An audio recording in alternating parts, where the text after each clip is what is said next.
Charles Dago, contrairement à la première rencontre, la rencontre de dimanche a vu beaucoup de monde. Le public est sorti plus nombreux.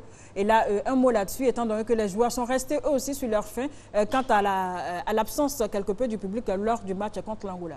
Ouais, je pense que la fédération a rectifié le tir parce que la communication n'a pas été, je dirais, adéquate lors de la première rencontre. Parce que les uns ou les autres ont hésité un peu. Est-ce que c'était gratuit ou bien, je veux dire, pour les virages ou bien les tribunes latérales et autres. Est-ce que c'était payant? Les gens ont hésité. Même jusqu'à la troisième mi-temps, je crois que Sébastien Ognien a beaucoup insisté là-dessus. Mais jusqu'au jeudi, bon, les gens n'étaient pas encore sûrs. En revanche, pour dimanche, vraiment, la communication est passée et donc tous les Ivoiriens se sont déplacés massivement. Moi, la seule chose que je regrette, lorsqu'on dit qu'un match est gratuit, je pense pour ma part qu'on doit instruire les forces de l'ordre de sorte qu'on permette à tout le monde de rentrer tranquillement dans le stade. De façon fluide, quoi. Parce qu'on avait sensiblement peut-être entre 25 000 et 30 000 personnes, alors que Safo Boigny pouvait contenir 35 000, 40 000. Ouais. Il y avait encore des supporters dehors lorsque le match commençait. À mon sens, quand le match est gratuit, bon, il faut organiser les choses de sorte que tout le monde puisse rentrer au Safo Boigny. Mais là, mais sinon sur le coup, pour une fois, la fédération a bien communiqué sur le match. En même temps, c'est gratuit, mais bon, il faut un certain nombre de spectateurs dans les tribunes. Vous avez dit vous-même en début d'émission qu'on commémorait voilà, les 6 années après les événements tragiques qu'il y a eu au stade Félix Houphouët-Boigny. Après ces événements-là, il y a de nouvelles dispositions qui sont prises et qui font qu'on ne doit même pas arriver à la capacité maximum du stade. Il y a des tickets qui ont été émis, ces tickets-là étaient distribués gratuitement et ces tickets-là permettaient d'accéder au stade. Donc si certaines personnes sont restées dehors, c'est tout à fait normal parce que si on veut faire entrer 40 000 personnes, ce n'est pas un anniversaire qu'on va commémorer, on va commémorer... Non, on ne disait pas de faire rentrer 40 000 personnes, juste que le stade soit rempli normalement comme cela se Oui, mais le stade était plein.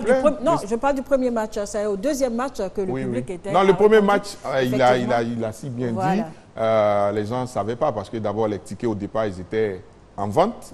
C'est peut-être parce que la réaction n'était pas, les réactions vis-à-vis de l'achat de ces tickets-là n'étaient pas... Les tickets ne sortaient pas, que la fédération a pris à la dernière minute la mesure de faire le stade gratuit. Mais comme les tickets étaient déjà là et que ça permettait en même temps de contrôler le nombre de personnes qui vont dans l'enceinte du stade, bon, ils ont mis les tickets. Et puis bon, jeudi aussi, c'était en semaine. Hein. On peut voir ça comme argument. Pourquoi pas. Fatima, avec vous, on va distribuer les bons points. Oui, alors le premier bon point, donc, je vais l'attribuer à Sérédier, qui a d'abord fait dimanche un travail remarquable au milieu de terrain aux côtés de Yaya Touré et qui ensuite, lors de la deuxième mi-temps, est passé en défense. Mais il a assuré parce qu'évidemment, on n'a plus encaissé après ce premier but. Le deuxième, c'est pour Akpa Akro qui a fait pour moi, face à la Guinée équatoriale, l'un de ses meilleurs matchs en sélection. Dans pratiquement tous les bons coups, il était dimanche et c'était justement à ces deux personnes-là que je voudrais donner des bons points ce soir. Charles Dago, vous êtes d'accord avec ces bons points, ces bonnes notes que Fatima a distribuées? Bon, pour Sérédier, oui, il est égal à lui-même. Avec lui, il n'y a pas de petit match. Même aux entraînements, pour nous qui l'avons vu aux entraînements, et voilà, il est toujours comme ça, il est toujours à 100, à 100, 150%. À part Akbro, oui, lui, il avait encore, je crois, de quoi démontrer, parce qu'il veut gagner sa place. Et donc, ce n'est pas facile pour lui. Il a été sérieux, mais je suis convaincu que tout le monde a bien joué. Tout le monde a voulu faire plaisir aux Ivoiriens. Donc, pour moi, tout le monde a les bons points, en tout cas. C'est bon, Ange? Non, moi j'étais curieux de voir les mauvais points de Fatima. Les bons points, d'accord, mais les mauvais points. On en a déjà parlé. On en a déjà parlé. Voilà, on ne va pas revenir dessus, on ne va pas enfoncer encore le clou. Je pense que c'est un match amical, il y a des enseignements à tirer, ça sert à ça aussi. Et justement, le coach Hervé Renard, on lui fait confiance, il nous a ramené une Coupe d'Afrique des Nations. On sait qu'il saura gérer cette équipe. Merci Fatima. Nous allons repartir pour les écouter, cette fois-ci en musique de cette rencontre Côte d'Ivoire-Guinée équatoriale. On est là et on sera là. Elle est pas pour vous. Elle est pas pour vous. Elle est pas et on sera toujours là. Pour vous accompagner, on sera toujours là. Ça c'est l'ambiance dans le vestiaire. J'ai venu pour toi, sur le côté.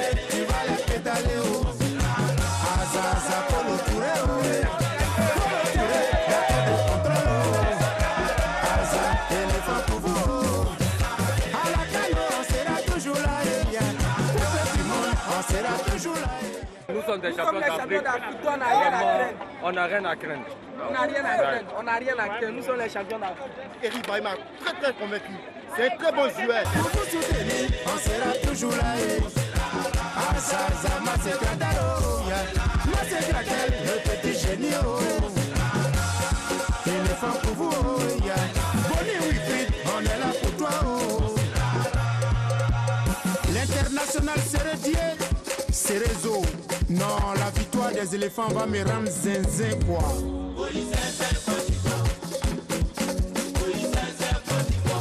Ah oh, yeah, Côte d'Ivoire, on est zinzin Côte d'Ivoire. Salomon Kalou, Côte d'Ivoire. Kalou, allez Salomon Côte d'Ivoire. Allez Côte d'Ivoire pour Kati, Côte d'Ivoire. Yeah, Côte d'Ivoire, Serge Aurier, Côte d'Ivoire. Ah Côte d'Ivoire, yeah, Côte d'Ivoire. Côte d'Ivoire, Franck Kessier, Côte d'Ivoire, Zaza. Ah oh, Cheikh Ethiopie, Côte d'Ivoire.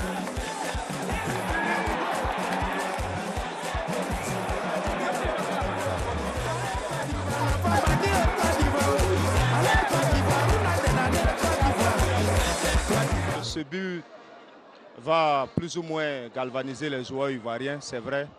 Il y a aussi l'euphorie qui est là, il ne faudrait pas oublier l'euphorie de l'entame du match. Mais je pense que les Ivoiriens vont se réveiller. Allez, Côte d'Ivoire, tu t'es jeté au Côte d'Ivoire. Matisse et Moli au Côte d'Ivoire. Olafan Kaki Talo au Côte d'Ivoire. Djadjedje au Côte d'Ivoire. Djenejik au Côte d'Ivoire. Akpa Akro, Jean-Daniel Achi.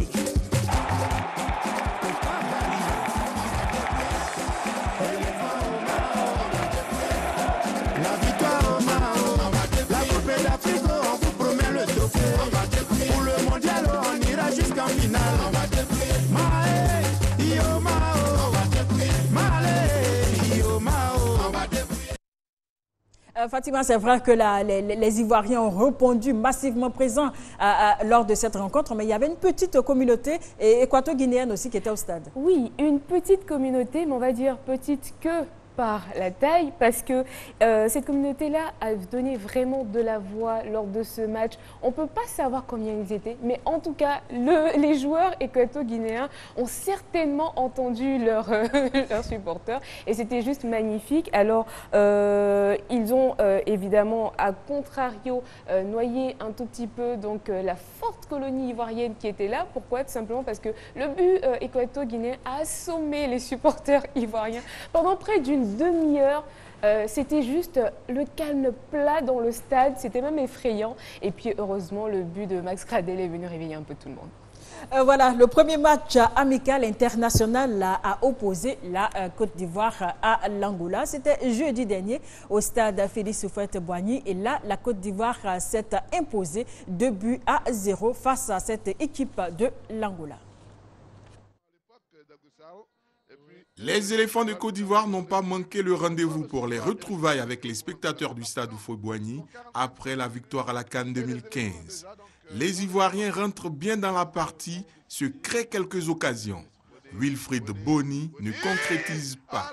Mais sur ce coup franc bien exécuté par le capitaine Yaya Touré, Ousmane Diarra Vieira posté au deuxième poteau ouvre la marque. 1-0 pour la Côte d'Ivoire à la mi-temps. En deuxième période, la pluie fait son apparition et les Angolais sont mieux. Sayouba Mandé est surpris sur ce coup franc, mais son montant droit vient à son secours.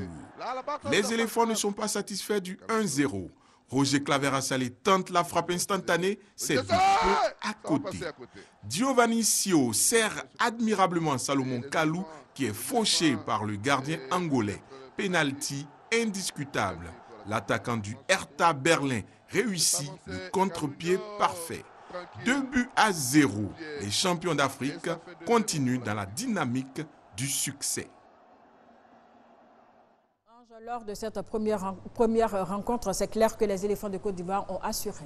Oui, 2-0 face à l'Angola, il fallait le faire parce que l'Angola est également une bonne équipe. Il faut dire que la fédération a choisi 2 bons sparring partenaires pour ces 2 matchs amicaux. L'Angola déjà, qui était une équipe assez athlétique, qui a elle aussi gêné considérablement les éléphants. La pluie aidant, mais les éléphants ont pu s'en sortir, marquant 2 buts. Et déjà, sur le premier but face à l'Angola, c'était un coup franc de Yaya Touré. L'unique but face à la Guinée équatoriale aussi est parti d'un coup franc de Yaya Touré. Donc c'est dire que Yaya Touré, bon, même quand il n'est pas dans un grand jour, même quand la pelouse ne lui permet pas d'exprimer son talent, il arrive quand même à décanter certaines situations. Et déjà, c'était un bon point. Bon, on retiendra qu'après la CAN, le premier match, ça a été une victoire.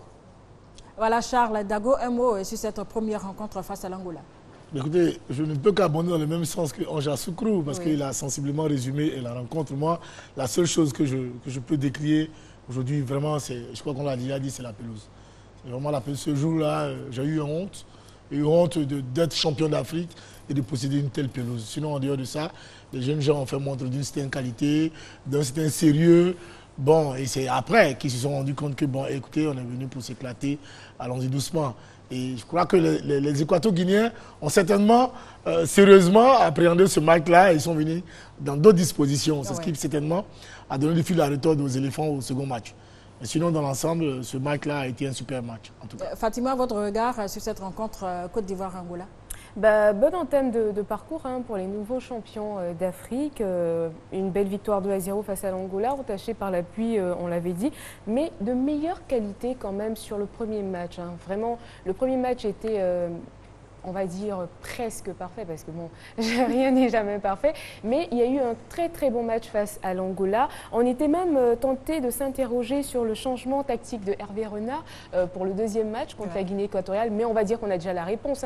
C'était un match amical et lors des matchs amicaux, il faut tester justement tout ce qu'on a comme dispositif pour savoir comment on fait face à des situations un peu plus difficiles devant. Et donc, les réglages ont été faits. On a pu observer en tout cas un très très bon match lors de cette belle équipe d'Angola, mais qui devant n'avait pas autant de répondants que l'équipe équato-guinéenne. Merci Fatima. On ne les verra plus sous les couleurs nationales. La Kopa Barry et Kolo Touré ont pris, comme vous le savez, leur retraite internationale après le sacre en Guinée équatoriale. Ils ont été honorés par les supporters avant le match contre la Guinée équatoriale pour service rendu à la nation. Dimanche 29 mars 2015, stade Félix Houphouët-Boigny. Match amical entre éléphants de Côte d'Ivoire et Nzalang national de la Guinée équatoriale. Venus nombreux, les supporters rendent un hommage vibrant à 2 champions d'Afrique, Kopa Barry et Kolo Touré. À la fin de leur carrière internationale, les 2 sociétaires de la SEC Mimosa des années 98-99 sont devenus des icônes populaires. Le dimanche 7 février 1999, sur le même site du stade Félix Houphouët-Boigny, les gamins d'alors de Jean-Marc Guiou se révèlent au monde entier en battant l'Espérance de Tunis 3-1 en finale de la Super Coupe CAF. Parmi ces gamins de la SEC Mimosa, le gardien de but Kopa Barry Boubacar et le défenseur central Kolo Habib Touré. Début de carrière florissante, plusieurs trophées en club et récompenses individuelles pour les académiciens venus d'Abidjan. Seul un trophée les fuit, celui de la Coupe d'Afrique des Nations.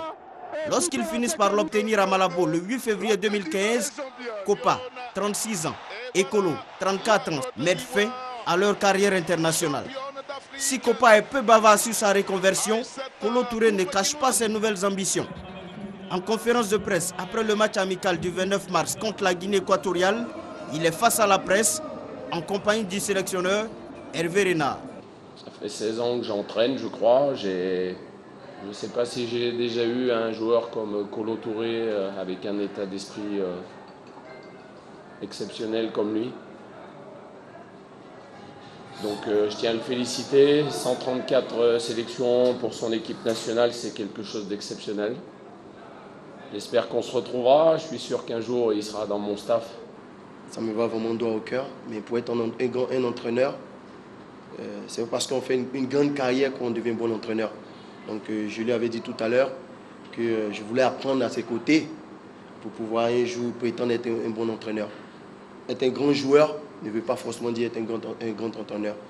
Et moi, voilà, je suis prêt à faire les efforts, bien sûr, aux côtés d'un mentor comme lui, pour pouvoir apprendre surtout. Lancé par le stade Félix Houphouët-Boigny en 1998, Kopa Barry et Kolo Touré sont revenus sur les traces en 2015 pour mettre fin symboliquement à leur carrière internationale devant le public chaleureux d'Abidjan. Standing ovation mérité, à vous, champion d'Afrique. Fatima, avec vous, on va parler encore et encore de Kopa Barry et Kolo Touré. Alors, on va commencer par Kopa. Début de carrière à la SEC, ensuite 2 saisons à Rennes en CFA, 4 saisons en première division à Beveren en Belgique avant de rejoindre l'Ukraine où il est actuellement à sa 8e saison. On ne sait pas encore combien de temps il jouera en club, mais pour l'instant, c'est officiellement terminé pour la sélection nationale. Et comme nous l'avons pu le voir sur son maillot, hier, il arborait le numéro 99 pour ses 99 sélections en équipe nationale. Au passage, Tiene Siaka a lui fêté sa 100e sélection. Oui. Et puis parlons du palmarès de Kopa. Il était finaliste de la CAN en 2006, finaliste de la CAN en 2012, enfin vainqueur de la CAN en 2015, vainqueur de la Supercoupe CAF en 1999, on se souvient avec l'ASEC Mimosa, vainqueur de la Coupe de Belgique en 2012 et 2014 avec l'Ukraine, finaliste de la Supercoupe de Belgique en 2012 et 2014. Et puis distinction personnelle, il a été élu gardien de l'année en 2009 avec l'Ukraine. Voilà, Charles Dago, quelque chose à dire sur tout ce que Fatima vient de nous dire. Ouais, pourquoi pas Barry que de regrets. Je dis, j'en veux un peu à certaines mauvaises langues parce que pour moi, Kopa Barry et Kolo, je peux encore, pour moi, ils pouvaient encore apporter à cette équipe nationale. Parce que c'est parce qu'on gagne une Coupe d'Afrique qu'automatiquement on arrête sa carrière. Sinon, on aurait dit qu'Éric Bailly et Wilfried Canon, là, ont gagné tout de suite une Coupe d'Afrique, ils pouvaient arrêter leur carrière. Pour moi, Kopa pouvait encore jouer en équipe nationale. Kolo, à 33 ans, pouvait encore jouer en équipe nationale. Mais c'est ce que nous racontons généralement en Côte d'Ivoire ici, sur les uns les autres, qui ont obligé ces jeunes gens, je suis convaincu, à arrêter leur carrière. Parce que très vite, on les a traités de vieux chez nous ici. Rapidement, quand tu as fait 5, 10 matchs ou tu fais 2 matchs de suite qui ne sont pas trop bons, on te traite tout de suite de vieux, il faut des jeunes. Et je suis convaincu que c'est ce qui a favorisé un peu le départ de ces jeunes gens. Quand on imagine un peu, je veux dire, l'émotion avec laquelle Kopa Barry s'adressait quand même à la nation, quand il parlait de sa mère, tout et tout, je veux dire, c'est tout ça là qui, à mon avis, c'est tout ce qui a participé à leur retraite. Parce que j'ai discuté avec Kolo, je lui ai dit que tu n'aurais pas dû arrêter maintenant. Tu aurais pu accompagner ces jeunes gens jusqu'à la prochaine Coupe d'Afrique. Tu en as encore les moyens. Parce qu'il ne joue pas à Liverpool qu'il veut. S'il a encore les aptitudes physiques et mentales de jouer à Liverpool, c'est qu'il peut encore jouer à l'équipe nationale de Côte d'Ivoire. Mais comme je l'ai dit, c'est notre entourage, notre environnement en Côte d'Ivoire ici, que pour moi, il faut encore revoir. Il ne faut pas trop vite vieillir les gens, il ne faut pas trop vite rejeter les gens parce qu'ils font des mauvaises prestations. Ange, vous convenez avec Charles Dago que cette retraite est quelque peu anticipée? Oui, bon, c'est anticipé, c'est clair que ces garçons-là sont encore talentueux, mais bon, pour avoir échangé moi aussi avec Kolo Touré, parce qu'il a annoncé en exclusivité à la télévision ivoirienne sa retraite, ça c'est un acte également très fort qui est à saluer, parce que bon, les gens sont toujours prompts, certainement pour de l'argent, à aller sur des chaînes étrangères pour annoncer que bon, aujourd'hui je mets un terme à ma carrière internationale. Kolo Touré l'a fait sur la télévision nationale sans demander le moindre sou. Donc ça, c'est à son actif. Mais quand il disait qu'il allait à la retraite internationale, c'est vrai que la pesanteur, c'est-à-dire que les critiques et tout ce que ces joueurs-là subissent font que, bon, là, après avoir remporté cette Coupe d'Afrique des Nations, on se dit, il est temps pour moi de partir pour ne pas qu'après, je fasse une mauvaise performance et qu'on oublie ce que j'ai apporté à cette équipe nationale. Sinon, physiquement, ces joueurs-là sont prêts, mais moi, j'estime que pour avoir échangé avec eux, c'est bon pour eux de partir sur cette bonne note-là. Et puis, ce sont des garçons vraiment formidables, parce qu'ils n'arrivent pas à ce stade-là qui veut. Parce que Kolo Touré et Kopa Barry sont réellement des exemples à tous les niveaux. Parce que quand vous côtoyez ces gens-là au quotidien, vraiment l'humilité qui les caractérise, les performances, la manière de vivre.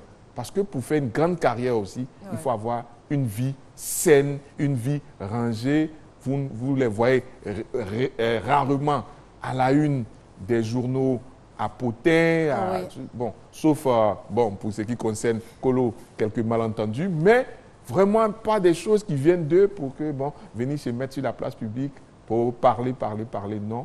Ce sont des exemples pour les jeunes joueurs. Merci Anja Sokour, on l'aura bien compris. Et Kolo Touré et Kopa Barry sont des modèles pour la jeunesse ivoirienne. Fatima? Oui, on va terminer justement avec Kolo. Il est plus jeune que Kopa, mais ils ont débuté leur carrière professionnelle la même année, en 1998, à l'ASEC Mimosa. Kolo va ensuite rejoindre Arsenal en 2002, où il restera jusqu'en 2009, avant de rejoindre Manchester City.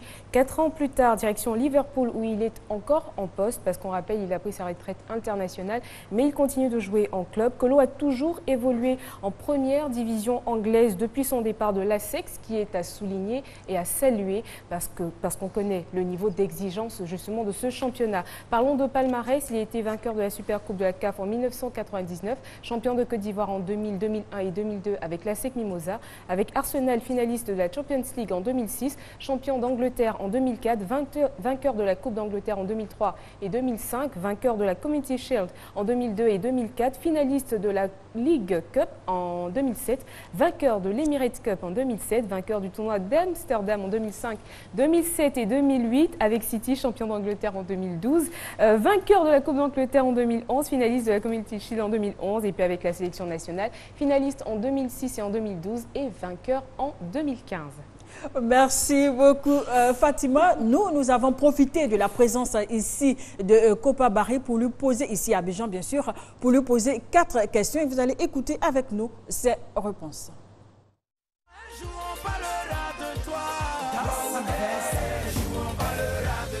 J'ai passé de très bons moments ici avec l'équipe nationale, aussi des moments difficiles, mais le plus important, il faut retenir la fin. Donc je pense que j'ai pris une décision assez sage. Par rapport à cette sélection, il y a cette nouvelle génération qui est là, qui a cette opportunité de pouvoir se mettre en valeur, de pouvoir grandir. Donc il faut laisser la place à cette jeunesse. Donc voilà, je pense que j'ai fait ce que je devais faire pour mon pays et je remercie le bon Dieu et d'avoir facilité surtout cette sortie.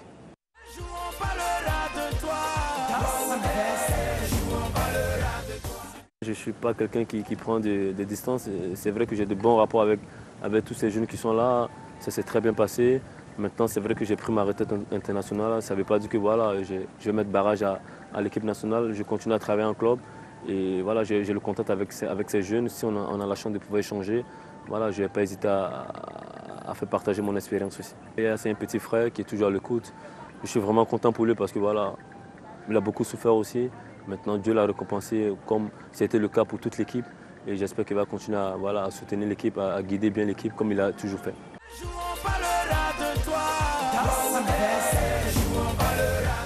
J'étais très content de leur soutien depuis que je suis en sélection, depuis 2000 jusqu'à ce jour. Ils nous ont toujours soutenus. C'est vrai qu'il y a eu des moments difficiles, ça fait partie, c'est normal. Mais ils ont toujours répondu présent. Et voilà, je pense que c'est le travail qu'ils ont fourni depuis des années. C'est la récompense que Dieu a voulu que ce soit en 2015. Vraiment, je suis très content pour la Côte d'Ivoire parce que quand tu vois toutes les personnes jubilées dans la rue, heureux, c'est ça le plus important. L'avenir de Kopa, aujourd'hui j'ai 35 ans. Maintenant, il me reste encore 1 année et demie avec mon club. Je continue à travailler, je continue à bosser comme je l'ai toujours fait. Maintenant, comme je dis, c'est toujours le coach qui a toujours le dernier mot. Moi, je dois être au service du collectif. Maintenant, voilà, si on me fait appel, je vais toujours répondre.